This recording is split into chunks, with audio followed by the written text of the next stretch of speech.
Olá, meus amores, sejam bem-vindos. Quem tá falando é a Preta falando e hoje eu vou contar uma parte da minha história vivida em 2014 e 2015, que se estendeu até o ano de 2016, que é sobre o meu segundo casamento. Em 2013, eu comecei a trabalhar no Guanabara, em São João de Meriti. E quando virou para 2014, eu oficialmente estava separada do meu primeiro esposo. Então, eu comecei uma nova trajetória na minha vida. E dentro desse ambiente no Guanabara, eu conheci o meu segundo. E a partir dali, a gente começou a trocar olhares, telefone. A princípio, eu não sabia que ele tinha uma pessoa, até ver com meus próprios olhos, quando eu já estava dentro da casa dele, a gente tinha dormido juntos e a noiva dele estava na frente da porta esperando ele sair. Por um momento, ela não entrou, mas ela iria entrar, como de costume. Mas ele não deixou, ele se arrumou bem rápido e saiu com ela e disse: só deixa a porta encostada, vai para onde você tem que ir, que era pro trabalho. A partir daquele dia, minha ficha não caiu, que ele tinha uma pessoa e eu estava no meio desse relacionamento extraconjugal. Não tive a percepção de maldade de que eu deveria meter o pé disso e continuar a minha vida. A gente ainda continuou trocando mensagens e tudo mais, e ele me fez uma pergunta se eu estava decidida a querer ficar com ele porque ele queria tomar uma atitude na vida dele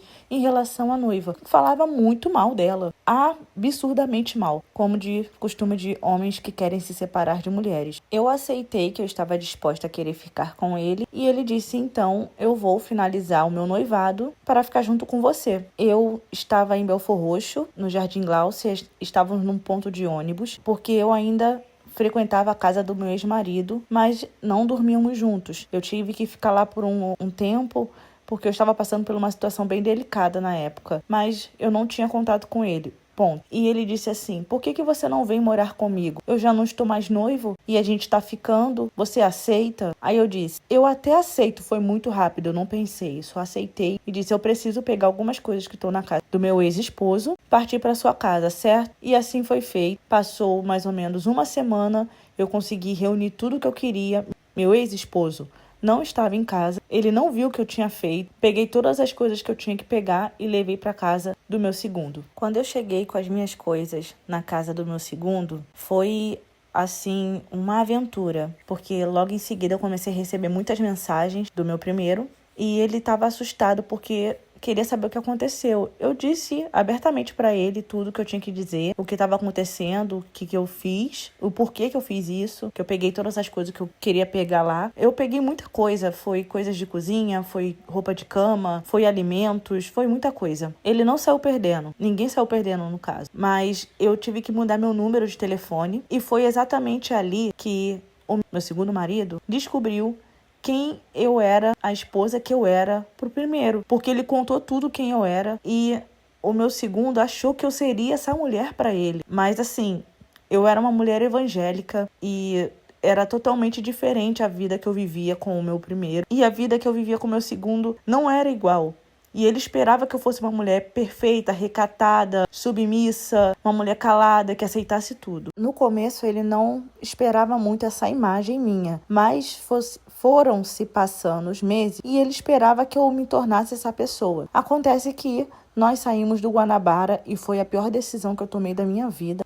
Dessas partes, essa foi a segunda pior, porque a primeira foi morar com ele, a segunda foi sair do Guanabara e dali foi muitas ladeiras abaixo, só que de pouquinho em pouquinho. Eu conheci o filho dele, conheci a mãe do filho dele, que já tinha um histórico de agressão, né, na ficha, e se eu soubesse disso antes de me envolver com ele, provavelmente eu não teria conhecido ele, não teria ficado com ele, nem morado com ele. Porque quando eles contaram que ele já tinha uma denúncia de agressão que ela fez contra ele, eu me assustei e fiquei paralisada assim. Poxa, mano, já tem um negócio bem pesado aqui. Várias red flags foram se criando ao longo dos meses. Nós ficamos 8. E eu comecei a escrever no bloco de notas do meu celular na época, que era um LG, cada coisa que ele fazia eu achava muito estranho. Teve momentos que ele discutia comigo sobre as minhas idealizações, sobre o que eu acreditava, sobre o que eu me posicionava e como eu me gesticulava. Como eu fui uma menina revolucionária na escola, fui do Grêmio Estudantil, participava de passeata, então eu tinha uma visão totalmente diferente da dele. Ele era aquele cara muito bolsominion mesmo, que bota a bota como se ele tivesse no exército,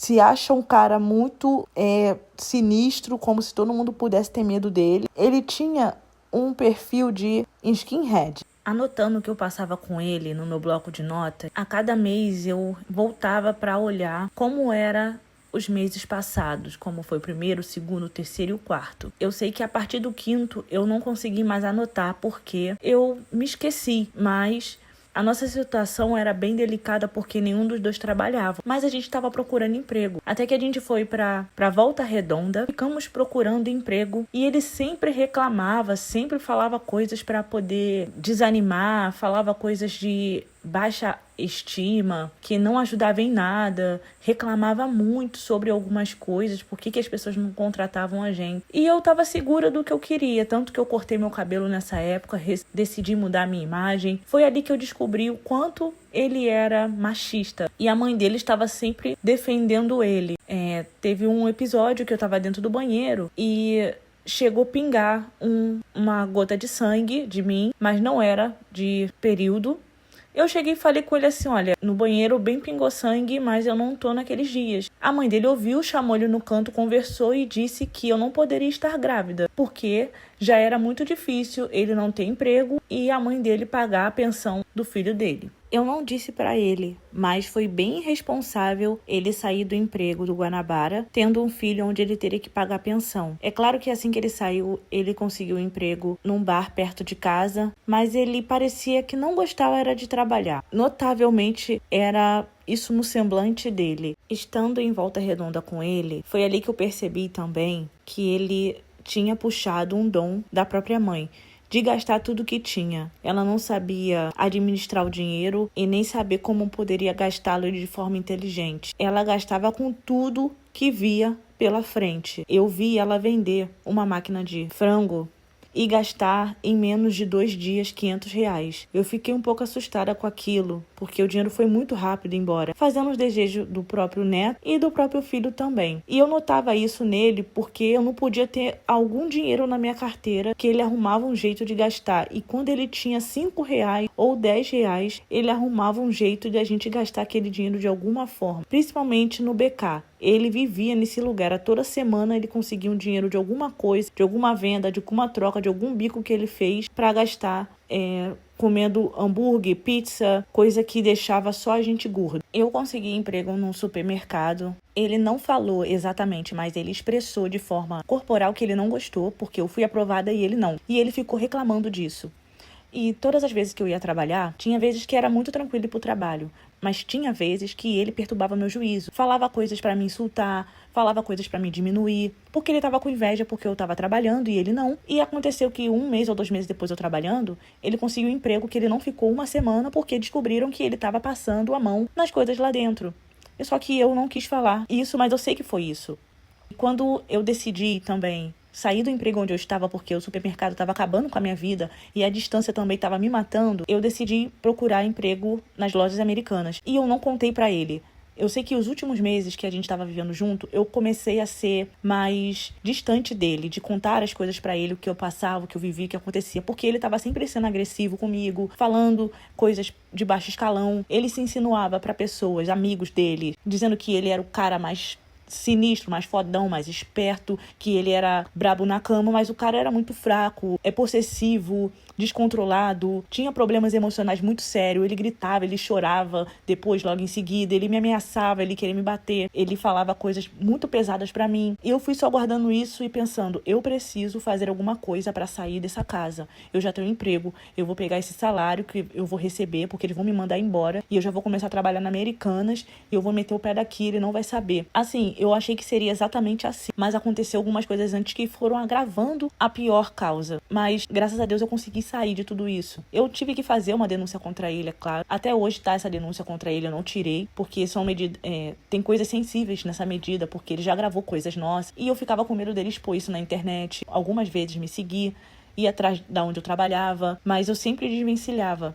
A nossa separação aconteceu foi no final de novembro para dezembro, e foi bem delicado. Eu saí de manhã sem ele ver, porque ele dormia igual uma pedra, ele ficava até de madrugada jogando no telefone, vendo coisa no notebook e também assistindo coisa na Deep Web. E, enfim, eu acordei de manhã e fui resolver um problema na minha vida. Ele não gostava de uma irmã minha, que é minha irmã mais velha, porque ela tinha mais conhecimento do que eu, então ela poderia falar coisas pra mim que deixaria ele inseguro. Então ele não gostava. E geralmente os caras que eu me envolvia não gostavam da minha irmã mais velha, porque ela tinha mais conhecimento e mostrava mais maturidade, e isso deixava ele um pouco com medo. Entendo, é sério. Quando ele descobriu que eu não tava lá onde eu tava, o que tava acontecendo, ele já começou a quebrar tudo que era meu dentro de casa, começou a destruir minhas coisas, mandou foto de algumas coisas jogadas no chão. Eu tive que ir com a polícia lá, e a polícia viu tudo que tinha que ver mesmo. Peguei meus documentos, peguei as minhas coisas pra poder levar embora. Muita coisa minha ficou lá quebrada, jogada no chão. Ele que se virou pra catar depois de novo. E eu fui viver a minha vida, consegui um emprego na Americanas. Ele ficou, assim, um pouco feliz, mas ele ficou, assim, triste porque eu sou uma pessoa que não desisto das coisas. Eu sempre tô buscando alguma coisa pra estar fazendo na minha vida, sabe?